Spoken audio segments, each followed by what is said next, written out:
Rafael Nadal, facile vainqueur de Fognini, a-t-il triché? La question paraît complètement loufoque, mais on va se la poser. Novak Djokovic qui revient sur sa fausse blessure aux abdominaux, et ma petite enquête sur Karatsev. Voici le programme de votre nouveau digest australien. Installez-vous confortablement, mettez-vous un café en backup. On a du lourd aujourd'hui, et on attaque tout de suite avec le côté réseau. Et on attaque tout de suite avec le parcours étonnant de Karatsev, qui s'est qualifié pour la première fois de sa vie en quart de finale de Grand Chelem. Ce sera demain contre Grigor Dimitrov. C'était son premier grand tableau, et tout de suite le mec il arrive à exploser les compteurs. Certains d'entre vous étaient un petit peu d'ailleurs émus que j'émette quelques réserves par rapport à son parcours, et du coup j'ai mené ma petite enquête et j'ai réussi à vous trouver deux éléments très intéressants. La première info, et c'est revenu dans quasiment toutes les bouches des personnes que j'ai interrogées qui suivent assidûment le circuit Challenger, c'est que Karatsev traîne une réputation de match fixeur et que certains books ont carrément décidé d'arrêter de prendre des paris sportifs sur lui. Alors qu'est-ce que c'est un match fixeur? C'est tout simplement une personne qui décide sciemment de se coucher alors que la cote est plutôt en sa faveur, et il y a un exemple qui date donc de novembre 2019, c'est Damian Kust qui nous avait expliqué ça à l'époque. Si vous aimez les mystères liés au tennis, revoyez ce match Karatsev-Kotov.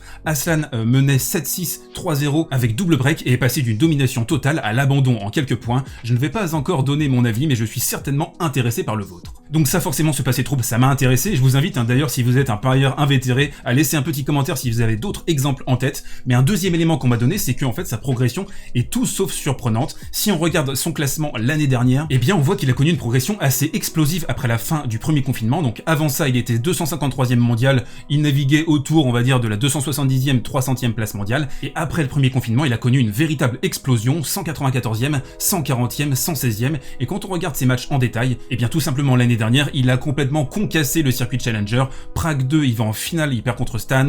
Prague 3, il remporte le tournoi, il bat des joueurs comme Gulbis, Kwako, Herbert par exemple, Vesely aussi, Aze, qui sont des joueurs quand même assez établis dans le top 100, 150, et donc il a connu une véritable progression dans ces dernières semaines de 2020. Les personnes que j'ai interrogées qui suivent assidûment le circuit Challenger m'ont dit qu'ils le voyaient gros comme une maison. Donc voilà, je voulais vous donner ces différents éléments. Un joueur avec une réputation de match fixing, et ce que je trouve intéressant, c'est que tout le monde se focalise sur la belle histoire, mais il y a quand même certains éléments qui montrent qu'il y a quelques petites dissonances dans ce parcours. Vous avez désormais tous les éléments, et à partir de ça, vous pouvez vous faire maintenant votre propre opinion. L'autre info, c'est cette miraculeuse infiltration de Rafael Nadal qui a complètement concassé notre ami Fabio Fognini la nuit dernière. On va y revenir d'ailleurs dans le coin tactique d'ici quelques instants, restez bien jusqu'au bout. Je voulais revenir sur cette méthode de traitement qui pose énormément de questions. Et pour revenir avec précision sur ce sujet, on va s'appuyer sur l'interview de Thibaut Pinot donnée à l'équipe il y a quelques jours, une interview vraiment exceptionnelle que je vous invite à lire assidûment. Et donc il nous explique, Thibaut Pinot, qu'il déteste faire des infiltrations, qu'il refuse totalement de les faire en compétition. Donc il explique: on a pris la décision de faire ce qu'on aurait dû faire depuis longtemps mais que j'ai toujours refusé. Lors de l'intersaison, Thibaut Pinot a franchi le Rubicon de l'infiltration,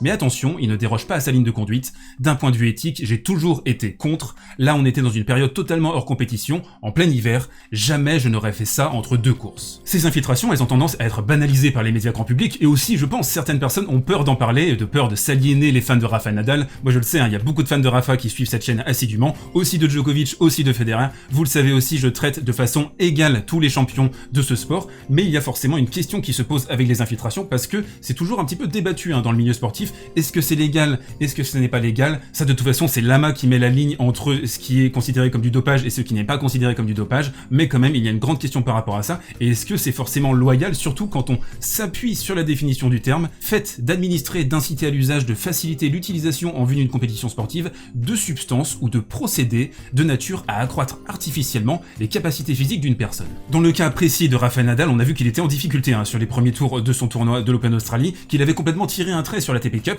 et que là maintenant c'est un nouvel homme, il a un dos complètement refait. On peut et on doit se poser la question au niveau éthique, au niveau aussi de la compétition, de l'homogénéité de la compétition. Est-ce que c'est loyal d'avoir recours à des infiltrations? Je sais que certains d'entre vous vont me dire: bah oui, c'est autorisé donc c'est légal, pourquoi tu poses la question? Mais quand même, c'est débattu depuis plusieurs années maintenant au sein même des sportifs qui se posent la question du côté naturel de ce procédé. Et dans le milieu cycliste par exemple, ils ont carrément décidé de créer un groupe de cyclistes propres, entre guillemets, qui refusent catégoriquement d'avoir recours aux infiltrations en compétition. Et si, par hasard, tu te demandais si cette question était tabou, Mais je pense que tu pensais pas que j'allais dire ces choses-là.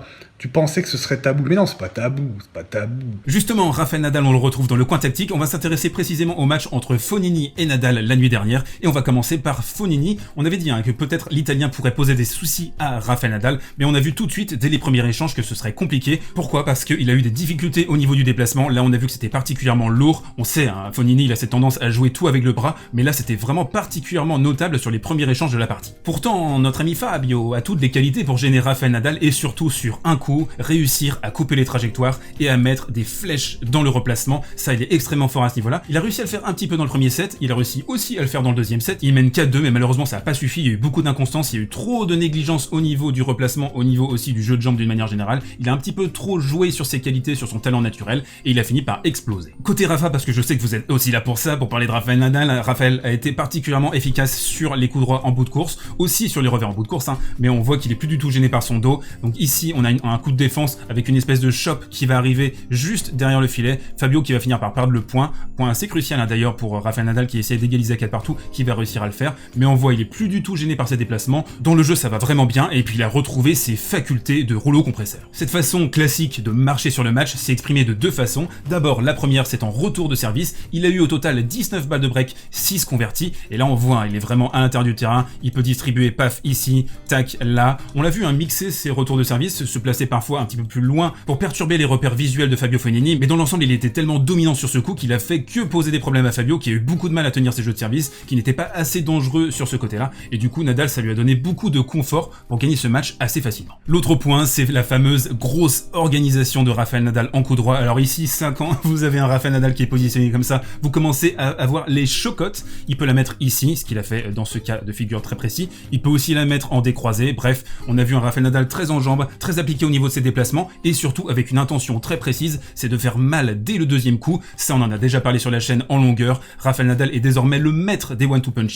et là on l'a encore vu sur ce match, toujours des intentions d'aller vers l'avant, de finir le point le plus tôt possible. Et le dernier point, pour être totalement complet sur ce match de Rafael Nadal contre Fabio Fognini, c'est son service qu'il fallait regarder avec attention. Alors il a toujours utilisé, ça c'est systématique, côté avantage, la petite diagonale pour aller chercher donc cette zone qui est toujours mortelle, parce qu'après il se déplace ici, en coup droit, il organise, il te met ici une bombe, c'est terminé, le point est gagné en 2 coups. On a vu un petit relâchement coupable dans le deuxième set, mais on l'a vu aussi frapper de plus en plus fort ses services, un petit peu dans la lignée de ce qu'il avait fait contre Cameron Norrie. Donc on voit un Rafael Nadal qui monte en puissance. Il affrontera Stefanos Tsitsipas en quart de finale pour un match qui s'annonce explosif, voire légendaire. Berrettini a déclaré forfait contre Tsitsipas parce qu'il était blessé aux abdominaux, et comme vous le savez certainement, quand vous êtes blessé aux abdominaux, vous ne pouvez pas jouer un match de tennis.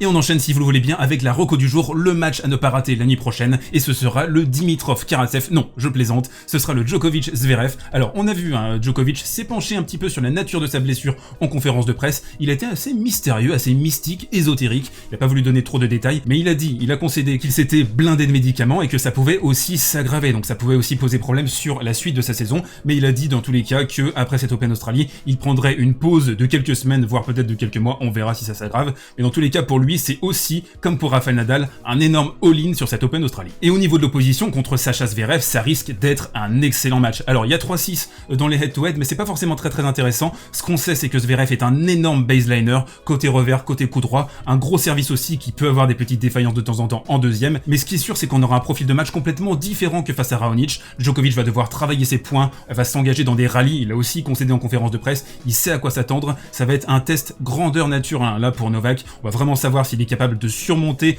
sa gêne aux abdominaux, ça va être difficile pour lui. Personnellement, je prédis plutôt une victoire de Zverev, on va dire en 4-7, ça risque d'être un match âpre, tendu, c'est aussi peut-être le moment pour Zverev de taper un grand coup de poing sur la table et de battre un gros joueur en grand chelem. Voilà, ça va être un match explosif, je vous souhaite d'excellents matchs l'année prochaine, on se retrouve demain pour un nouveau numéro de votre digest australien, d'ici là portez-vous bien et prenez soin de vous.